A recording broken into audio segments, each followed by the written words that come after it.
I felt like defeated when I lay down, because I just was hoping that he wouldn't want to have sex with me, and but he did. So, but I think, like, I thought in my own mind that this was it now.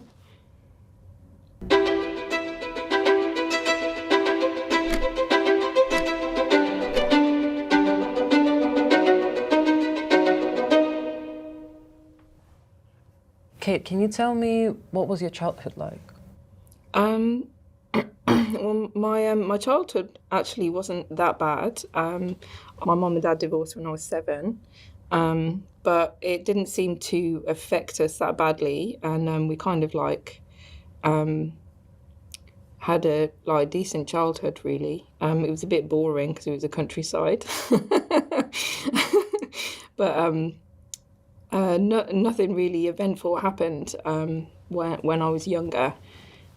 I moved out of my mum's house when I was 18, and I moved into the YMCA, which is like a supported living accommodation for teenagers. It was sort of between 16 and 25, but most people were around the age of 18. I was trying to, like, I don't know, I was being like typical, I don't know, what you see on TV when you want to be a friendly neighbour. And I was like, let me bake cakes for my neighbours, and so that's kind of how I met.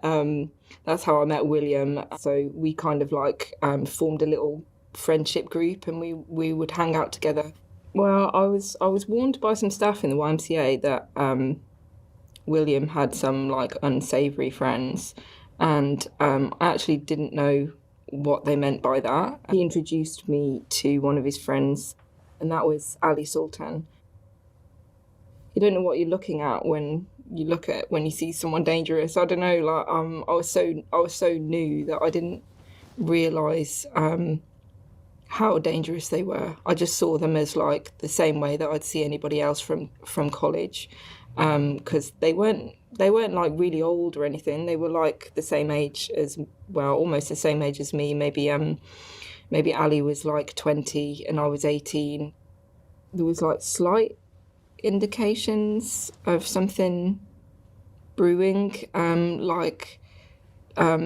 now and then if I saw members of their group like across the road or something like that, they'd make like blowjob symbols to me with their mouths by sticking their tongue in their cheek, and I'd just be like, that's weird, like weirdos. And then there was talk of this guy one of them getting out of prison. I heard a bunch of rumours about what he'd done to end up in prison. He'd randomly walked past somebody in the churchyard and beat them up and broken their jaw. So he'd gone to prison for GBH. He was in prison for 1.5 years, and he was just getting out. That weekend is sort of when he first like came to knock on my door, and I looked through my little spy hole that I've got, and it was like a little kid. It was like an 8-year-old or something. So I opened the door to see what the kid wanted, and as soon as I opened the door, the kid had vanished. Like, I never actually saw him. And Shamil had put his foot, he was like hiding behind the wall, so that I couldn't see him through the spy hole before I'd opened the door. And he put his foot in the door and started to push his way in.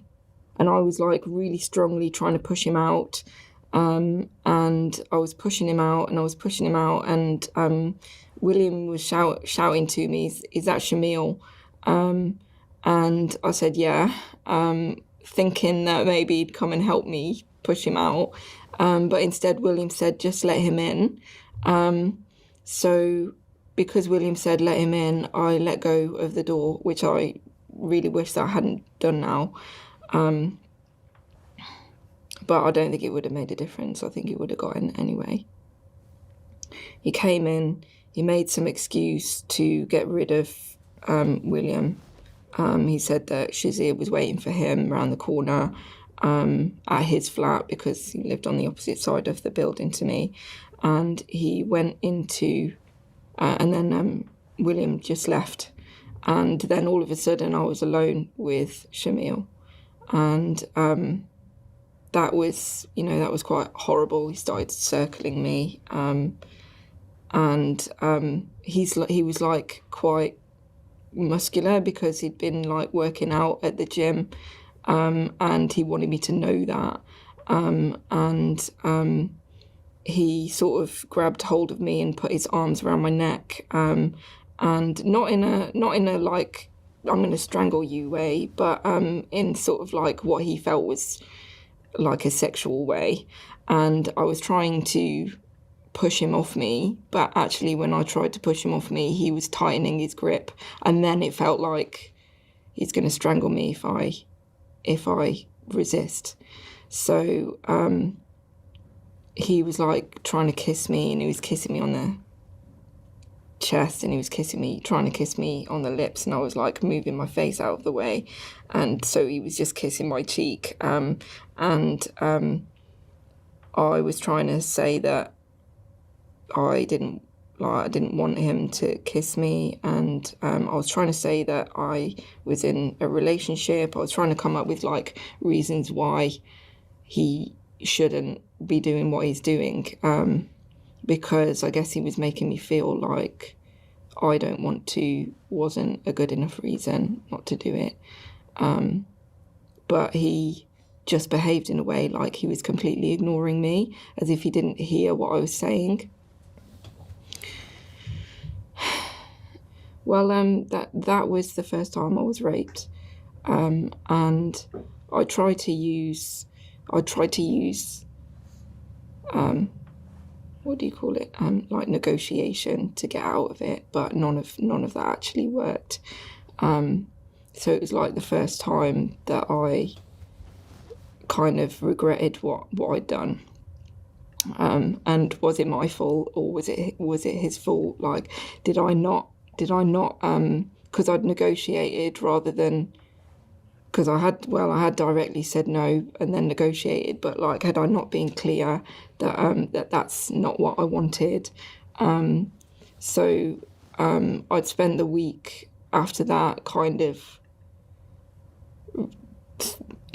totally in my head, like overrunning like everything that had happened. Like, was it me? Was it him? Did he have a learning disability?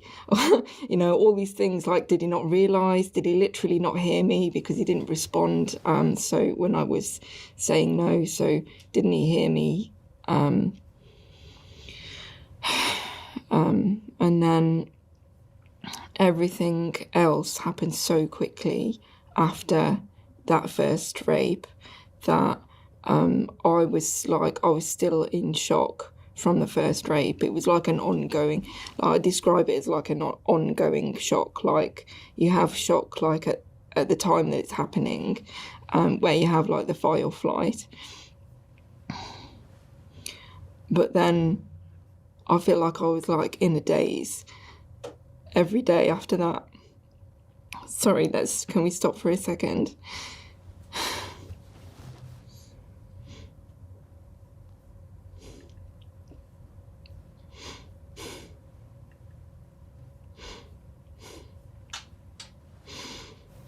Sure, take your time. Don't worry about us. So after that first rape happened, did you consider telling anyone? Police, family, friends, anyone? I didn't know what to do at the time, and one of the things in my head was that I just wanted to pretend that it didn't happen, or maybe I could learn to like him, and then it was just like normal sex, like, so it wouldn't hurt, it wouldn't be upsetting, it'd be okay. Like, because like other times I'd had sex, like that's all it is. Like, it's just an action. It's just sex. So what does it have to feel so bad? It was the week of all my final exams, and I'd just been raped at the weekend, and I'd got 5 exams that week. One of the exams I just went into, and it was a psychology exam, and I just couldn't think, my head was just empty, because I was still in shock. So I'd sort of confided in a college counsellor, and she'd like encouraged me to talk to the police, and she said, even if you don't want to press charges, then you could just tell the police for like information, so that if he hurt someone else, then they've got it on record that he hurt you as well. She contacted the police for me, and they made an appointment for the end of that week to see them. When I was back home, Ali Sultan had knocked on my door. He brought a friend with him, and he wanted me to give them both oral sex, and I couldn't fight anymore. And I just feel like I said no, but I just gave up really easily, because it was scary now. Like, Ali was scary anyway, and then like after I'd been raped by Shamil, all the other stuff they were doing became really scary, like the blowjob symbols that I'd been ignoring before that, then became like really sinister and intimidating and scary. And I guess that's when I realised that it was real. So by the Saturday that I saw the police, like, I'd already been raped again twice. So I didn't realise at that time that I'd been raped by Ali Sultan, because I thought I'd given up, and I didn't think that, again, I felt like I wasn't fighting for myself enough. So I thought, like, mistakenly, that was consensual act, and I just felt really guilty about it, and I didn't realise that I could even report that. The policewoman that I spoke to, actually was nice, but she had to seek advice from like her superior, and when the advice came back, it was, if you don't want him to be arrested, then you have to say it's consensual, because if you say that it's rape, then we have to arrest him. So they got me to write a statement to say that it was consensual sex, but I regretted it and I felt pushed into it. And I said that I didn't want him to be arrested, because I was scared of the repercussions from him or from his family members, because everybody knows where I live. How did it progress from there, the abuse? So I was raped by Ali on the Wednesday, and his friend, and then the next week I was raped by another one. I was William's friend, and they all like refused to use protection as well, and by that point completely like lost control over who I had sex with, and it changed the way that I viewed sex as well, and I became kind of like afraid of sex, and I didn't realise at the time like what the rules of consent really were. So I blamed myself for a lot of it, and that prevented me like going back to the police. I think especially because the police had like implied that what had happened with Shamil was consensual. So if even that wasn't rape, then the other times weren't rape either. So I didn't even think that anything was wrong, that they were doing anything wrong. I thought it was my fault. I thought that I'd made like some massive mistakes.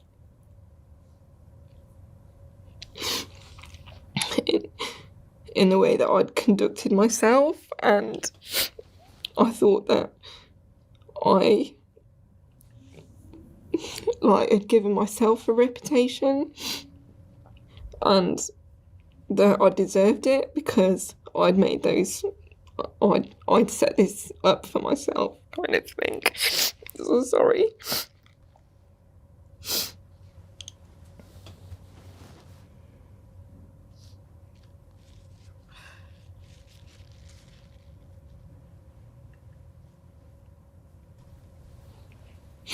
And then kind of after that, I like literally, I couldn't get away from them.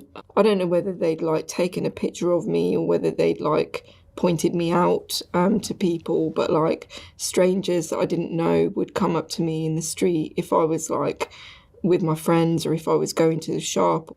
I even had one incident where these guys pulled up in their car and they said, "Are you Kate?" And I was like, how do they know who I am? There was like 4 of them in the car.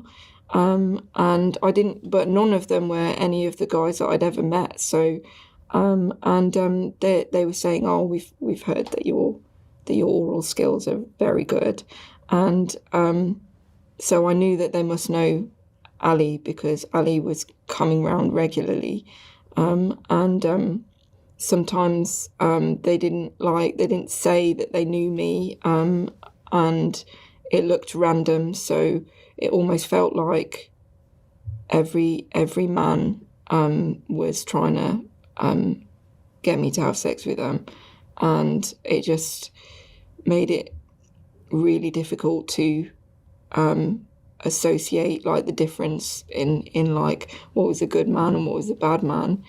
It was the kind of constant reminders that I was a slut. There was another time where I was tricked into going to a party. The guy had kind of like given me a lot of false reassurance. He'd been saying things like, "Oh, I'm not like the other guys." So I went to this party with him, and he poured me this very large glass of vodka with lemonade. It was like half and half, like one of those tall glasses, and it was half and half of the glass with vodka. And I was like looking at the glass thinking, oh my goodness, I can't drink that. If I'd have drank the amount that he'd poured me, then I would have been paralytic by the end of the glass. So this was about 4 months into the abuse, and I was being raped regularly, like sometimes 2 or 3 times a week, and then sometimes more than one man in a day. And I was feeling very like partly upset with myself, and secondly, I was trying to take control when I didn't have any when I felt that I didn't have any control. So I sometimes was like seeking out sex myself so that I could have sex consensually, and I was trying to make active decisions on like whether I was wanted to sleep with somebody or not. And then I was trying to like differentiate the difference between sex and rape, and men that I wanted to sleep with and men that I didn't want to sleep with. So I had thought to myself that like I'll sleep with him. So he kind of like led me into a room and wanted me, and then like I was going to consent to sex with him. But then when it actually came to doing it, he actually forcibly anally raped me, and I wasn't expecting it. It was extremely painful, and I tried to crawl away, but he managed to pin me with my head against the headboard and pin me in one place so I couldn't get out. So I just had to persevere with it until he'd finished. And then when he got off me, he like humiliated me by inviting all his friends into the room to look at me. And I was naked. I was embarrassed. He comes out afterwards and shows his friends the blood on the condom afterwards. I thought, I want to put my clothes on. Where are my clothes? And I found my underwear, and I started putting my underwear back on, and I started putting my trousers back on, and a guy sat next to me and put his arm around me, and he said, "Why are you getting dressed?" And then I thought, no, someone else wants to have sex with me after that. I thought, no, I can't do this. So I didn't even know what to say, but I just ignored him and like carried on putting my clothes on. And then when I got dressed, I tried to just leave, and he grabbed hold of, like, the guy that had taken me to the party, he grabbed hold of me and he said, "Why are you trying to leave? Like, come back into the party, like, everything's fine." After all of that, like, I had to go back into, like, the main area of the party. And then that was really humiliating because everyone knew what had happened, and everyone was there. And then, like, men were talking to me in a different way as well. Like, every man, like, was taking it in turns to, like, come and sit next to me and try and flirt with me to try and get me into the bedroom. One man who sat down and spoke to me took the sort of route of, like, trying to befriend me and get me to trust him, and saying, "Oh, you know, he shouldn't have done that. That was really bad." And he told me a couple of things about him, like that he always does this to women, and that some girls come out of the room crying and screaming, and sometimes you hear screams coming from the room while he's in there with them. When he was saying that there was girls screaming in the room, he was laughing about it. He made out that, like, the girls deserved it for some reason, you know, like he was punishing them for something that they'd done. And his friend, that guy, was, like, justifying it in some way. And then, like, he said, like, "I don't know what you're doing here. Like, a girl like you shouldn't be here. This is a sex party and everybody, like, takes it in turns. Look at these other girls that were here." There were two other women there. They were actually older than me, so I didn't really think anything of it, but they were very drunk as well. "I'll take you home," he said, but then he didn't take me home straight away. He wanted to have sex with me first. And I kind of thought to myself, like, if I just have sex with one more person, then that's still better than having to have sex with all of them. I can't believe that, like, somebody would want to have sex with me after I'd just been raped. And I didn't say no, but I didn't say yes either. I just didn't say anything. He just, like, led me into the bedroom and sat me down on the bed and pushed me down so that I lay down. And no words were, like, exchanged at all. I just didn't say anything. And I just felt like, you know, like, I felt like defeated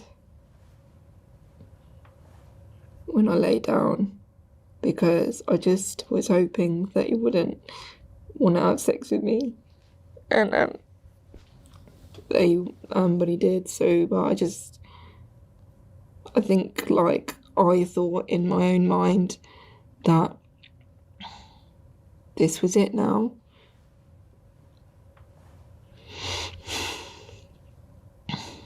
He did take me home in the end. How did you manage to escape all of this abuse with the Telfer gang? I think there was probably about 13 men in total before I managed to escape. So within that, like, 4-month period, yeah, I'd been raped by 13 men. So I came up with all these different ways of like dealing with the situation I was in. And one of them was that if I could go back to college for another year, then, I know it doesn't make sense, but for an 18-year-old, it was like the only thing I could think of. Then most of the time I would be out because I would be studying. So like I just wanted to keep myself busy out of the house so that they couldn't knock on the door and I'd be in like doing nothing. So I went up to college and I was like, I want to go back for another year. This was like one of the tutors. She said, go and over to the student advisor and she'll find you a university course. So I sat with the student advisor. She was like, what do you want to do? And like we came up with like brainstormed a couple of courses. And this was September by that time. We looked at the list of universities and, one thing I said was, I don't want to go to Birmingham University and I don't want to go to Wolverhampton University because both of those universities were too close in my mind. And if I went to either of those universities, I thought they'll come and get me. They'll come and get me from Telford. The next one was Anglia Ruskin, which was in Essex. I was thinking, how far away is Essex? When we had a look, it was like 140 miles. And I thought, 140 miles. They're not going to come 140 miles to get me. And then by the 26th of September, I moved out and I was there. And it was my first day of uni.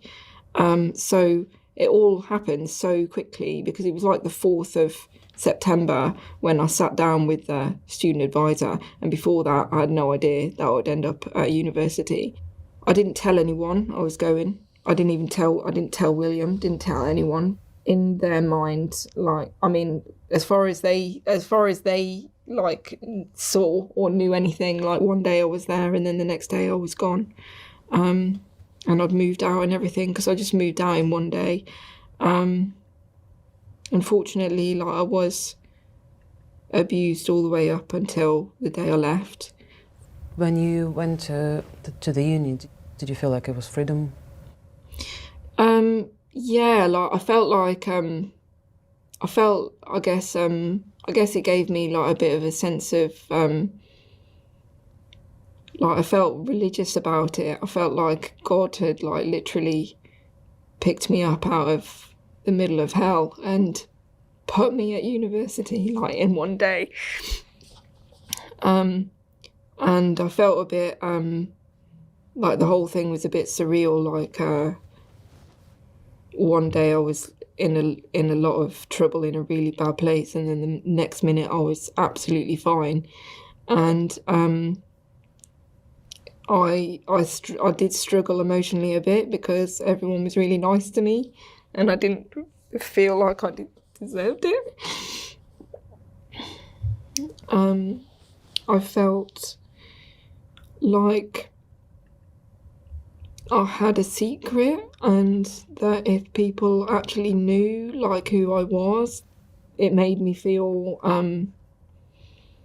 different to everyone else. So it was quite difficult to get on with people. Not like that I was falling out with people, but that like I just felt different.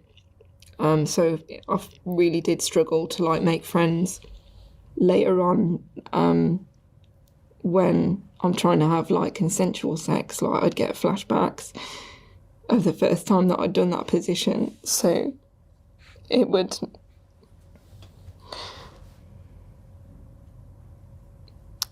like make it upsetting to have sex. And when I wouldn't want to ruin the experience for the guy, so I just like ignore the flashback that I had and just like carry on. But yeah, they wouldn't, men don't like to think that you're thinking about someone else.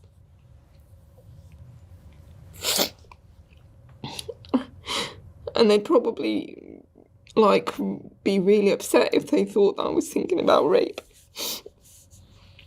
So I would just ignore it and just carry on, and I wouldn't let it ruin it.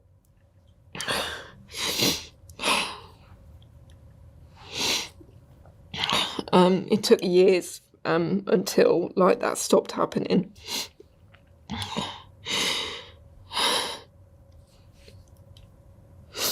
Sorry. It's absolutely okay. We have time.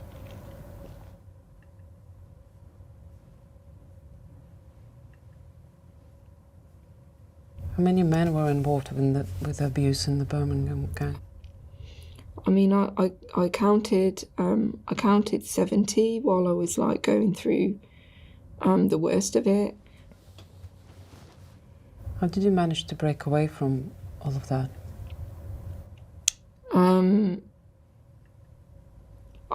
I tried my best not to see them, and I tried to pick like honest activities over, like, I don't know how to describe it, but like I tried to pick like good activities over negative activities. So like I tried to pick friends that I could go to coffee with and go to a coffee shop with them or go shopping with them, rather than spending time with friends where I would end up like smoking weed or doing drugs or having sex.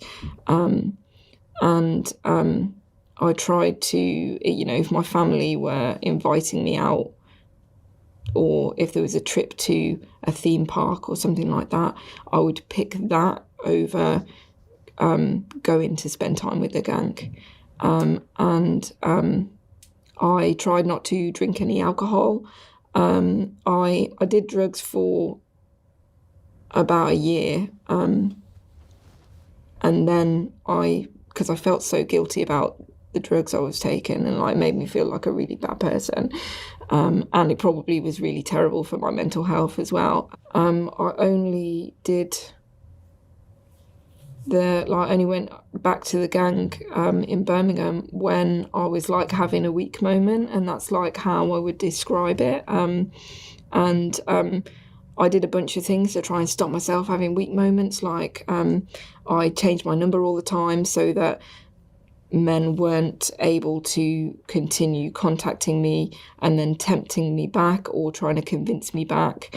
Because I think that part of the grooming that I'd suffered like meant that things like sex pests and sexual harassment and pressure was like, it was much easier to get me to comply. Like I found it really difficult to get out of. I was easily manipulated, but apparently that is a good tactic as well. So it's something that the police advise, and it's something that sometimes sort of charities advise to help you like get rid of gangs. And were any of your abusers ever brought to justice?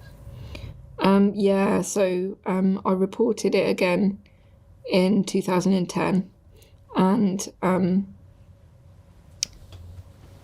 the police took it much more seriously than they did last time. The reason I reported it is because I'd got to like my third year of nursing, and I started to feel like guilty for not reporting it, because I began to like realise how dangerous some of the behaviours were of the people in Telford. I'd kind of was learning that it wasn't all my fault, like I'd thought it was. So I went back to Essex Police, and I'd said like, I've reported a rape before, but I want to report it again because I wasn't satisfied with the result at the time. And a load of other things happened afterwards, and that's how I kind of saw it, and that's how I kind of worded it. Because I put a lot of blame on the first rape for the rest of my behaviour afterwards, because I felt like if I hadn't been raped, then I wouldn't have been so easy with the other guys. Some of the names that I'd mentioned were men that were already being investigated for other sexual offences. That brought about 3 court cases, and 2 of them were found guilty and 1 man was found not guilty. But I still kind of see that as a victory, because at least like I was really glad that when Shamil was found guilty, because I felt like he was a catalyst for everything else. And like if a jury agreed that like he'd raped me the first time, and that was the first rape, then that kind of made me feel a bit better about everything else that happened, because I know that like psychologically I was in a bad place. So it was that particular court case was really important to me. And he was found guilty of like all counts. That meant that he would be in prison for at least the next 9 years, because he was already serving another sentence. So it added time onto his sentence. It's been longer now. It's been longer than 10 years, and he is still in prison at the moment. So it has like made a difference, and it has hopefully protected other people from him. I told my story to it's called the National Referral Mechanism for victims of modern day slavery, and they agreed that what happened to me in Birmingham was considered modern day slavery. So I get a certain amount of funding for psychological support because of that. And I regularly had thoughts in my head at the time that like I'm basically a free prostitute. Like I basically perform a service for free, and that's basically what I do. And I think those thoughts in my head were warning signs that I was a slave, and I was acting as a slave at the time.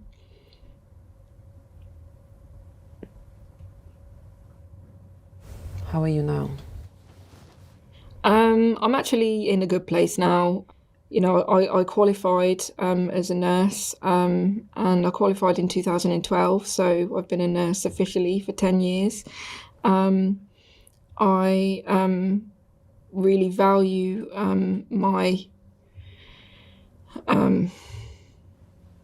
I guess like now I value my experience. Don't want to say it in a negative way, but like at least it helps me help other people mentally. I've had therapy, which I think really helps, and I'd encourage anybody else to get therapy if they are struggling like with things like their own behaviours, or they wonder a lot why they do things. And sometimes people think that talking to someone won't help them, but actually it does help. It helps to like translate into language how you feel. Also, therapists can like teach you techniques to help you cope. If it's one thing that like I'd want to like tell other people is like that you can actually get here. Like, and I actually had as little self-respect and self-belief and like self-worth as anyone who was in my situation would have. I couldn't see the future, and I didn't think there was a future, and so I am like ultimately like blown away that like I'm actually fine. I actually got here. So I just want other people to know who are going through like really bad time at the moment. They've got no belief in themselves, that actually there is something to look forward to. And even if you can't see what's ahead of you, just hope for the best, and something good will come. He looked young, he did look young, but it was after the marriage that I knew that he was twice my age. So I was 15, he was 30. I knew who was going to rape me, and that's what happened. And it became like every single day